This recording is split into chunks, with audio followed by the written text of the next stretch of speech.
Hello, future top notchers. This is Ma'am Zet. Welcome to the third part of our lecture series, still on general science. So this is a part of your general education component for the board exam, right? For the BE Ed takers, this will comprise 40% of your total ratings for the board exam. And for those under the BS Ed program, this will comprise 20% of your board rating. So kailangan mag-focus din sa general education science. Pambawi na 'to 'no, pampataas din ito ng scores ninyo at kailangan 'pag Gen Ed ang ini-aim natin diyan is 90 or higher na. Yan dapat yung goal natin for Gen Ed. Ako, I got 93% for my general education component. Kaya nahatak din yung acting rating. So to secure the top spot, kailangan lahat ng component ang ini-aim natin diyan is at least 90% lang, no? Kailangan ang target natin 93 to 95 nga dapat, no?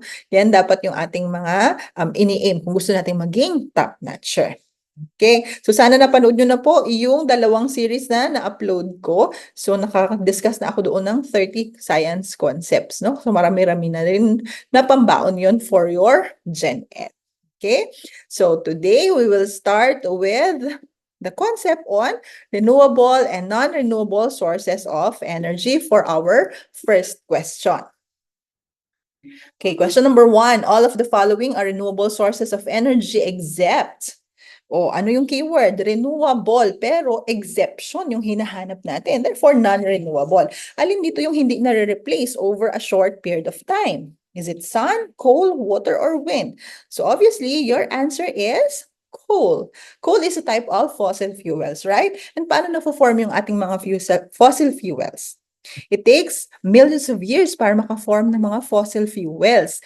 Kaya siya considered as non-renewable source of energy. Unlike, for example, yung sun, which is a renewable source, halimbawa gumagamit tayo ng solar panel as a source of our electricity at home, kahit na hindi siya umaraw ng ilang oras or ilang araw, once mag-reappear yung sun, pwede na ulit tayong mag-harness ng sun's energy. Okay? So, as I mentioned, the coal is a type of a fossil fuel. Ano pa yung ibang types ng fossil fuel? Meron tayong petroleum, meron tayong natural gas. So, those are also examples of non-renewable sources of energy. And also, pagdating sa concept ng coal, may tinatanong din dyan, which is the highest ranking among all of the coals and ano yung lowest rank coal. Kasi yung mga coal ay nirarank siya based on its carbon content and doon sa amount ng energy na kaya niyang i-produce. So kung gano'n naman yung lumabas na question sa Gen Ed, ang highest ranking coal ay ang anthracite. Remember that, ha?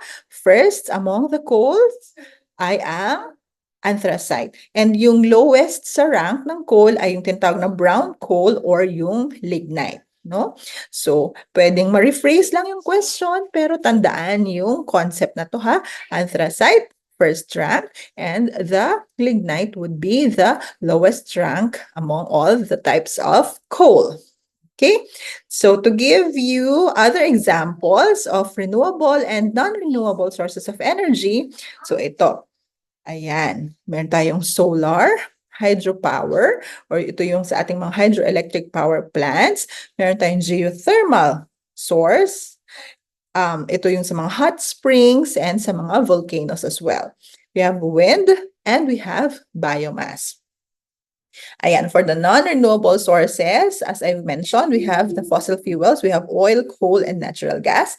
And we can also classify nuclear energy as non-renewable energy source. So bakit? Kasi sa mga nuclear power plant natin, di ba, we are using yung fuel na uranium. So that is a finite source. After some time, nauubos din yun, no? So this is considered a non-renewable energy source. All right. So I hope this is clear, the concept of renewable and non-renewable energy sources. Okay, let's proceed to question number 2. What is considered as a waste product in the process of photosynthesis? Waste product ang tinatanong natin dito, ha? So to help you answer this question, let's recall the equation for photosynthesis. Okay, so this is the equation. So we have the raw materials, water and carbon dioxide. Okay? So, ito yung part ng reactant or yung raw material. And we have the products, sugar and oxygen. So, dahil product ang tinatanong, we can automatically eliminate in the choices what? Carbon dioxide and water. Kasi raw material sila, di ba? Reactant sila sa photosynthesis. So, mamimili na lang tayo between glucose and oxygen. And between glucose and oxygen, ano yung tinatawag na waste product? Okay, that would be oxygen. Bakit? Kasi kapag nagkaroon ng process ng photosynthesis, only a small amount of oxygen is used by the plants in the process of respiration, no? Majority of the oxygen produced is being diffused through the stomata into the atmosphere. Nire-release lang yung majority ng oxygen na po-produce by photosynthesis. Kaya siya ang kinoconsider na waste product ng photosynthesis. Kung halimbawa naman i-rephrase ang question, what is the major product in the process of photosynthesis? Ang i-answer nyo naman doon would be the sugar, which is the glucose. So, ano pa pwedeng i-rephrase yan? What is the organic material produced in the process of photosynthesis? Still, the answer is glucose or the sugar. Okay? So, ganyan lang naman yung mga questions sa pag-Gen Ed Science regarding this one, no? Regarding this photosynthesis. Now, pwede ding itanong, ano yung molecule that is used to absorb light energy from the sunlight? Based from the illustration, makikita natin, no? We have carbon dioxide and water, and the molecule that harvests energy from the sunlight is called the chlorophyll. Okay, this light energy converts carbon dioxide and water into the products glucose and oxygen. So again, the molecule that allows plants to absorb energy from sunlight, your answer should be chlorophyll. Okay? And another one, pwede ding itanong, ano yung energy transformation involved sa process ng photosynthesis? No? So ang i-answer natin dito would be light to chemical. No? From energy of the sun, it will be converted to the chemical energy stored in glucose. Kaya ang energy conversion ng photosynthesis again is light to chemical. So, tandaan yan ha. So, pwede nang, meron nang kayong 3 points kagad pag yan yung lumabas or 4 pa. Major product of photosynthesis is glucose. Byproduct is oxygen. Molecule that is used to capture sunlight is chlorophyll. And the energy transformation is from light to chemical energy. Okay? Let's proceed to question number 3. The Kyoto Protocol requires countries to participate in environmental protection by reducing A, photochemical conversion, B, greenhouse emissions, C, photosynthesis, or D, reforestation. All right, so through the process of elimination, eliminate na natin yung C and D. Kasi bakit naman tayo magre-reduce ng photosynthesis or bakit naman natin hindi gagawin yung reforestation, di ba? Both they are beneficial to humans and to the environment as well. So mamimili na lang tayo between options A and B. And in fact, stipulated in the Kyoto Protocol is yung about sa greenhouse emission. To be exact, it states that the Kyoto Protocol operationalizes the UN Framework Convention on Climate Change by committing industrialized countries to limit greenhouse gases emissions. So ito yung main objective ng Kyoto Protocol. So yung 192 participating countries dito sa Kyoto Protocol, so they have to submit compliance report na ginagawa nila yung part nila para malimit yung greenhouse emissions sa kanilang country. Nag-aalat din sila ng mga budget para sa mga technologies or para sa mga researches para mag-come up sila sa ways to limit greenhouse emissions. Okay? So it was named Kyoto Protocol because it was signed in Kyoto, Japan. This was adopted on December 11, 1997, and this protocol has been active since 2005. Okay, so we will discuss the other policies regarding environmental conservation on the next lecture series. But for now, you have to remember what Kyoto Protocol is all about. Okay, let's proceed to question number 4. This is regarding classification of matter. So, kung mapapansin nyo, random ang pagpapresent ko ng mga topics, no? Kasi gano'n naman sa Gen Ed. randomly presented yung mga questions. So, hindi talaga organize yung line of thought niyo pagdating sa Gen Ed. So, rumble yung mga question. Okay? Number 4, a pure substance that is made up of 2 or more elements that are chemically bonded. So, the key words here is, it is a pure substance and that it is chemically bonded. Okay? So, the answer is compound. So, ano ba yung mga examples ng compound natin? You have water, NaCl, or your table salt, or your sodium chloride, and you also have your sulfuric acid. So, they are pure substances that are chemically bonded, no? Meron tayong mga different types of chemical bonds na nagbabind together ng mga elements na to. So, ayan, sa definition natin, they are made up of 2 or more elements. So, water. Water has 2 atoms of hydrogen and an atom of oxygen. So, we have 2 elements, hydrogen and oxygen. For sodium chloride or for table salt, it is composed of your sodium and your chlorine. And for sulfuric acid, you have 3 elements comprising this compound. You have hydrogen, sulfur, and oxygen. Now, to discuss the other options here in this question, let's study the classification of matter using a flow chart so that you can easily understand. So let's see, let's follow this one. If your sample can be separated physically, it is considered a mixture. But if it cannot be separated physically, then it is a pure substance. Pag sinabi nating it can be physically separated, pwede tayong gumamit ng mga processes like filtration, chromatography, distillation, what else? Magnetic separation, manual separation. So yun yung mga processes na pagse-separate natin ng mixture physically, no? So let's go over here muna sa part ng flowchart natin para hindi magulo yung ating discussion, no? So you have mixture that can be separated physically, and this can be further subdivided into homogeneous or heterogeneous kind of mixture. If the composition of your mixture is uniform all throughout, then it is called a solution or a homogeneous mixture. If the composition is not uniform all throughout, then you will classify it as a heterogeneous. Diba? Homo is one, hetero, different. So, ayan yung kanilang pagkakaiba. And you can also further classify heterogeneous mixtures into either colloid or suspension. Yung example ng solution would be, for example, your salt solution. When you dissolve table salt in water, that makes up a solution.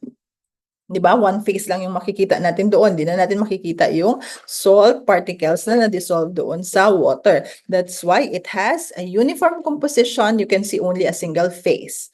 Now, in heterogeneous mixture, you have colloids and you have suspensions. Yung particles na nag-make up ng colloid, usually hindi rin siya masyadong visible, no? Pero under the microscope, you can see the components or the particles that make up the colloid. Pero ang obvious na nakikita natin through our naked eye would be the suspension. Ang example ng colloid would be milk, like cream, like lotion. Those are examples of colloids. Yung suspension man, for example, if you have a muddy water placed in a container, after some time, yung soil particles will settle at the bottom of your container, right? Kaya nasuspend yung particles sa bottom. May sediment na. So, ganun yung example ng suspension. So, another question that you might encounter regarding this one is, which type of mixture exhibits Tyndall property or Tyndall effect? So, the answer for that would be the colloid. Okay? We'll go over the next part.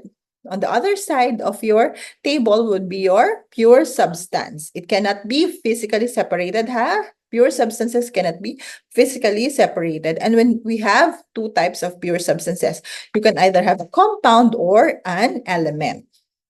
If you can chemically break down the pure substance, it is called a compound. It is made up of 2 or more elements, no? And if you cannot physically break down the pure substance, it is called an element. Yung element naman, this is composed of a single type of atom. No? Only one atom comprises an element. So yung elements natin, yung kung makita niyo yung periodic table, di ba? It is periodic table of elements. So every symbol in your periodic table represents an element, which is a type of a pure substance. Okay, so meron akong table of comparison between your pure substances and your mixtures. So again, para ma-memorize natin, no, yung concept, pure substances examples would be compounds and elements.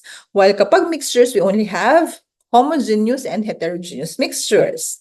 So pure substances, they are made up of molecules or atoms that are all the same in a sample, while different naman yung sa mixture. So for example, dito sa diagram natin, so yung pure substances, element and compound. So you can see, di ba? Same lang yung kanilang composition all throughout. Kapag naman yung homogeneous or heterogeneous mixtures, so meron na silang different composition. So as represented by the different colors in the diagram. All right? And also, pure substances have definite composition. For example, yung water molecule, which is a compound, it is composed of 2 atoms of hydrogen and 1 oxygen atom. So, yun na yung kanyang composition talaga, no? While mixtures, walang ganong definite composition. And also pure substances are represented by a single chemical formula, while mixtures are not represented by single chemical formula. And also, another major difference is that pure substances are chemically combined and therefore they can only be chemically separated. While mixtures, they are physically combined and they can also be physically separated. And once you separate them, you can always retain their original properties. No, they retain their unique properties. All right. So I hope this is clear. So we have 3 questions as applications for the concepts on classification of matter. We start with question number 5. Which of these statements is true? Letter A. Elements and compounds are both listed in the periodic table. Is this true? Meron ba tayong periodic table of compounds? No, diba? We only have periodic table of elements.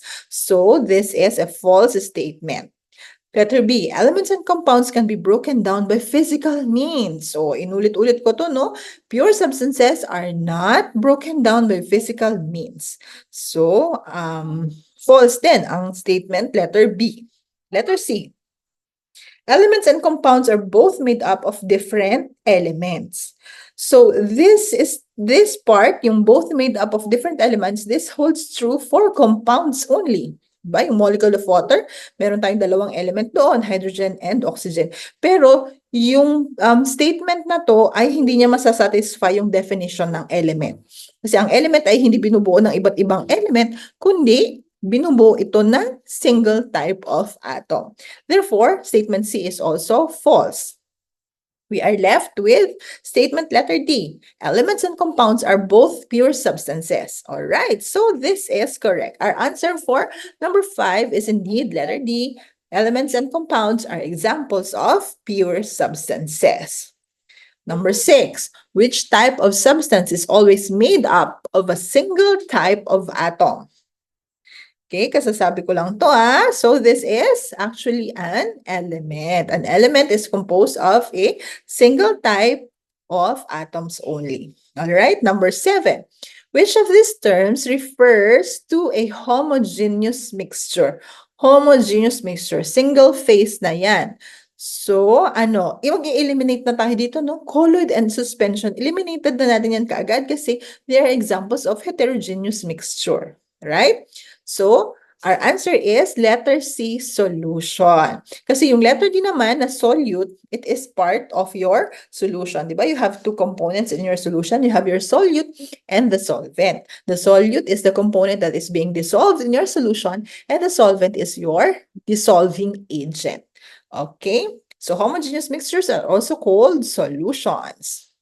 Number 8, which of the following is a type of mixture? Ulitin ko na naman para ma-answer ninyo yung question number 8. Ano yung characteristics ng mixture? They are physically combined. They can retain their unique properties kapag physically separated na sila. It can either be homogeneous or heterogeneous mixture, wala silang definite composition. Okay, so alin dito ang magfo-fall at magsasatisfy doon sa mga descriptions na kasasabi ko lamang? Okay, the answer is seawater. Okay, baking soda, ano to? Baking soda is actually a pure substance. This is a compound. This has a chemical formula of NaHCO3, or you read this as sodium bicarbonate. Okay, so this is an example of a compound. Yung diamond naman, remember yung na-discuss natin sa part 1 ng ating lecture series, diamond is the hardest mineral in the Mohs scale. It is in the scale of 10. And that diamond is a pure substance comprised of the element carbon. Okay? And table salt is a pure substance. It is a compound composed of the elements sodium and chlorine. So this is called sodium chloride.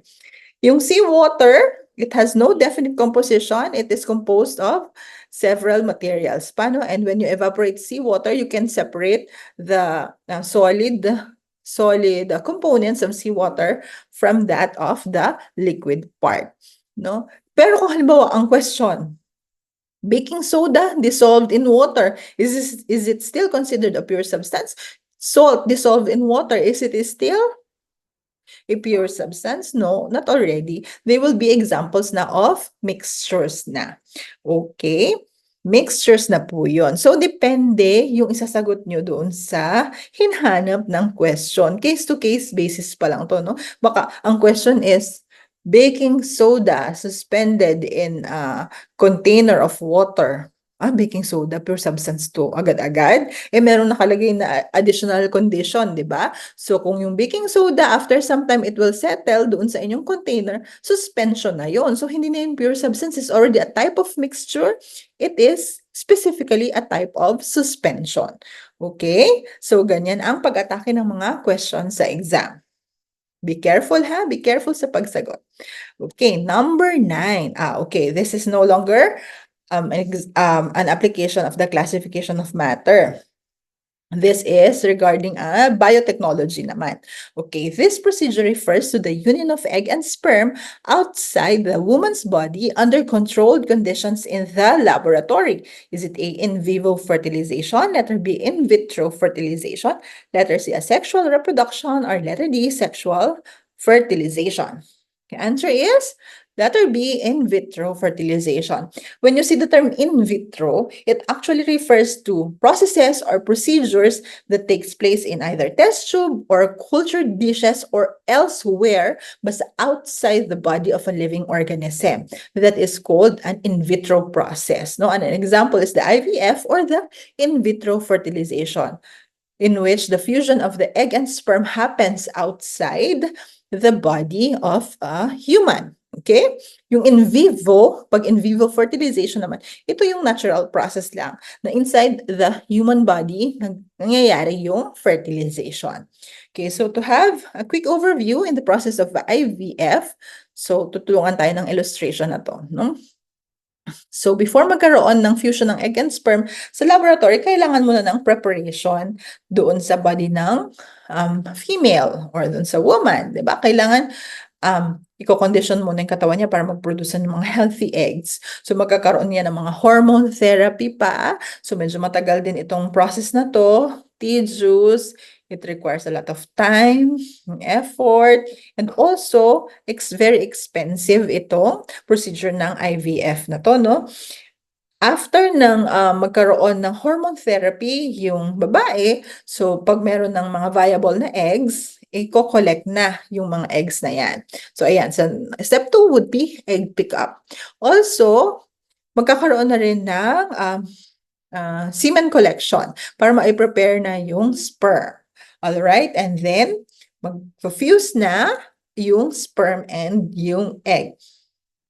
Yan, i-fuse na yung egg and sperm through the process of fertilization.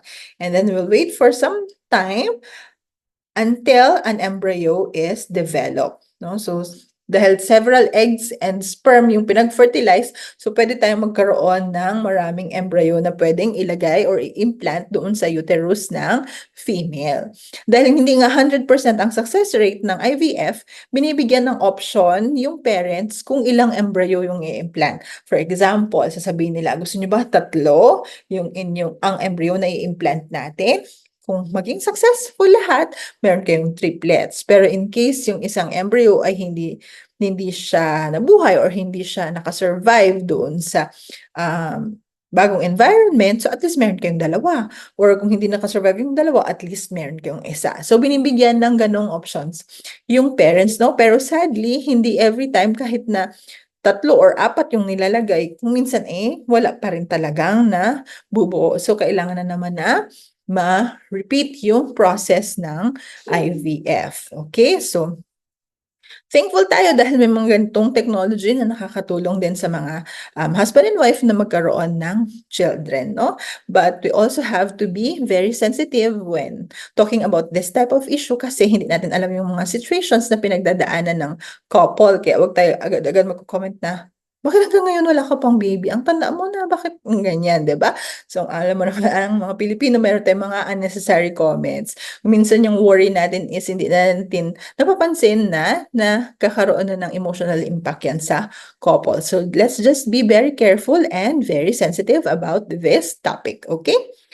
All right, next question would be still about pregnancy. In which structure thus ectopic pregnancy most often occurs? So ectopic, outside the uterus, no? Sa labas ng bahay bata, nagkakaroon ng nabubuo yung embryo. Okay? So is it A, fallopian tube, B, uterus, C, ovary, and D, endometrium? So, i-eliminate natin kaagad yung uterus dyan, no? Kasi ang sabi ko kanina, ang definition ng ectopic pregnancy, it is the pregnancy outside the uterus. So, eliminated na ang choice, letter B.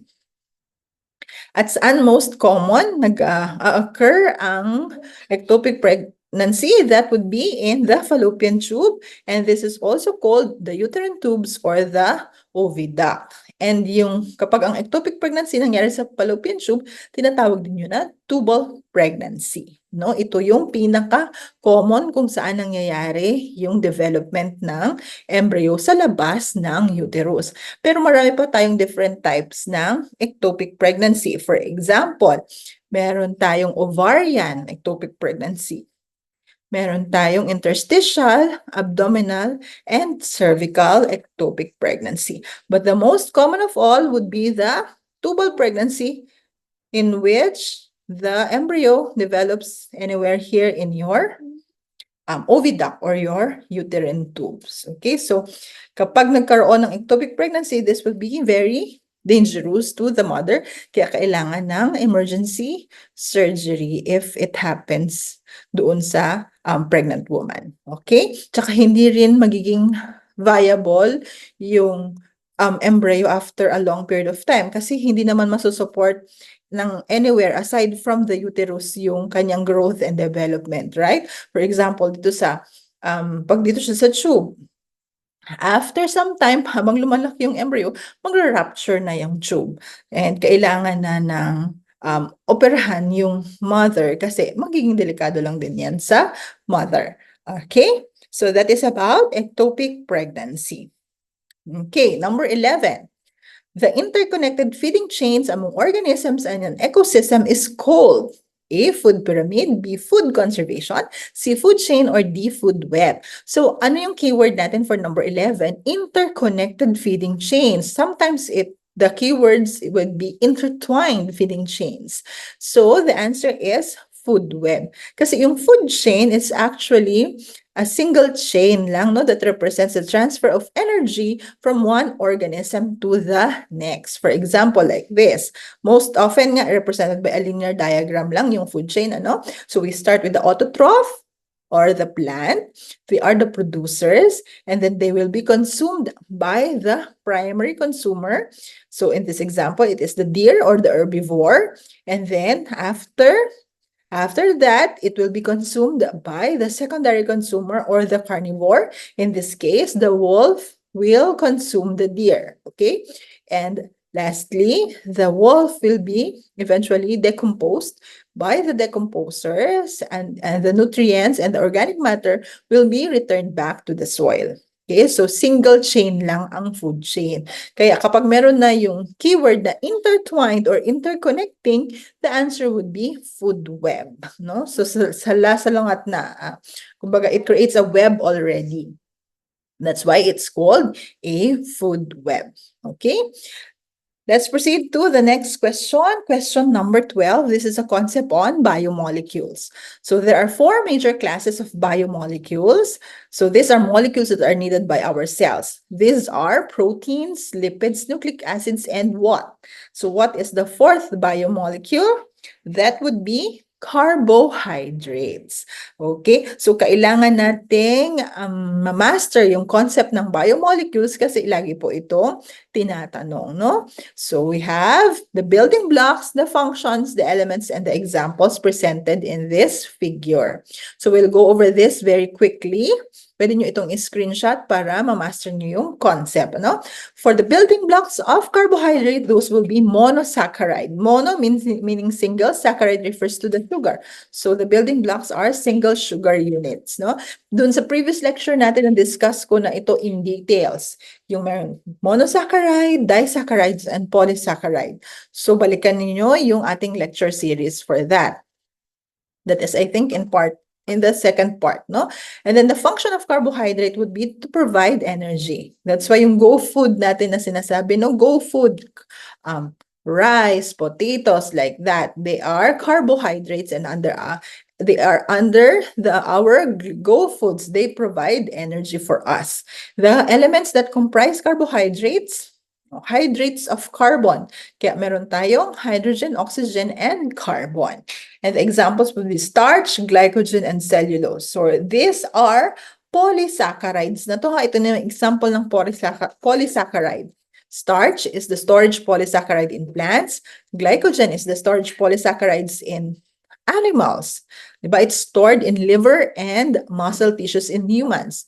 And cellulose, this is the main component of plant cell walls. Okay. Next biomolecule would be the lipid. Its building blocks are called fatty acids, and its functions for energy protection and energy storage, protection, and insulation. It also comprised of elements carbon, hydrogen, and oxygen, and examples would be fats, oils, waxes, and steroids. For proteins, your building blocks would be your amino acids. And we have several types of proteins based on functions also, no? We have structural proteins, we have regulatory proteins, we have, what else? We have contractile proteins, no? So based on the names of the function, nandoon yung mga pwedeng gawin ng protein sa ating katawan. So structural proteins, for example, keratin in your nails, in your hair, that would be an example of structural protein. Pag tinanong what is the most abundant type of protein in your body, your answer would be collagen, which is found in your skin, diba? And ano pa? Enzymes are also classified as proteins, and antibodies are also classified as proteins. All right? So yung elements na bumubuo sa protein would be carbon, hydrogen, oxygen, nitrogen, and sulfur. For the nucleic acids, the building blocks would be nucleotides, and the function is to store genetic information. So aside from carbon and hydrogen, you have nitrogen and you have phosphorus. You have the phosphate group sa inyong nucleic acid, di ba? And the examples of nucleic acids, we have two types. You have either DNA or deoxyribonucleic acid or RNA, the ribonucleic acid. We will discuss these types, the details of the proteins and nucleic acids in the next series ng ating lecture, no? But for now, ang gusto kong ma-master niyo yung concept would be about the biomolecules and their building blocks and their functions and their examples, okay? Let's go to the application. The building blocks of carbohydrates are monosaccharides while those of proteins are, ayan na, yung analogy. Ano yung building blocks ng carbohydrates? Monosaccharides. So, ang proteins, ano ang kanilang building blocks? That would be amino acids. Okay? Huwag kakalimutan yan. Lagi yan lumalabas kahit sa mga review drills ninyo. Okay? Number 14, which of the following sets contains polysaccharides? Polysaccharides, alin dito? O, ito na mismo yung nakalagay doon sa example sa table kanina, di ba? So, review nyo yung concept ha, doon sa previous lecture natin. Kung alin doon yung monosaccharide, ano yung disaccharide, and ano yung polysaccharide. So, the answer for number 14, we have starch, glycogen, and cellulose. Number 15. So, this is the last number for today's lecture. Hemoglobin is a protein found in platelets, plasma, white blood cells, and red blood cells. So, di ba? Sakto, umiiyak na ang aking pamangkin. Matatapos na rin tayo. Okay, the answer for number 15, hemoglobin is a protein found in the red blood cells. And they function to deliver oxygen in the different parts of the body.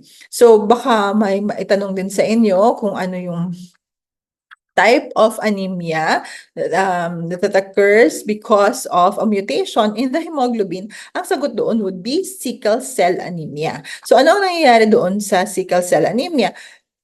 Ito yung normal red blood cells natin, no? They are round because this is also the shape of your normal hemoglobin.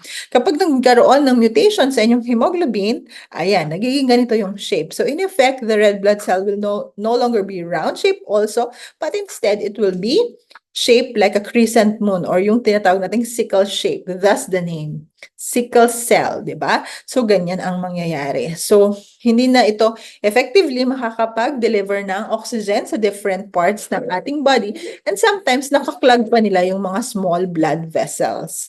Kaya ano yung ibang mga symptoms na merong ng mga may sickle cell anemia, so nahihirapan sila huminga, di ba? Tapos very lethargic sila, parang laging pagod, laging matamlay, kasi nga kulang yung oxygen na nade-deliver sa different parts ng ating body. Okay, so speaking of blood, kasi meron tayo ditong options na plasma, platelets, and white blood cells. So i-discuss na lang natin yung composition ng ating blood.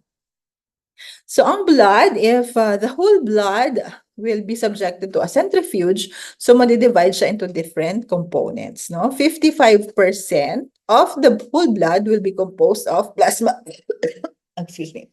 Plasma, no? This is the liquid portion of your blood. 55% yan. At ano yung mga bumubuo sa plasma?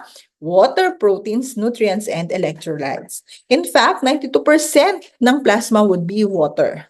And the remaining 8% ng plasma would be these proteins, nutrients, and electrolytes. So major component of plasma is again water. So going back, again, plasma is 55% of the blood's total volume. And then we have buffy coat that accounts for less than 1% of the total blood volume. It is composed of your platelets and your white blood cells. Okay, and the rest, 45% of your total blood volume will be for your erythrocytes or your RBCs or the red blood cells. So this is the composition of your blood.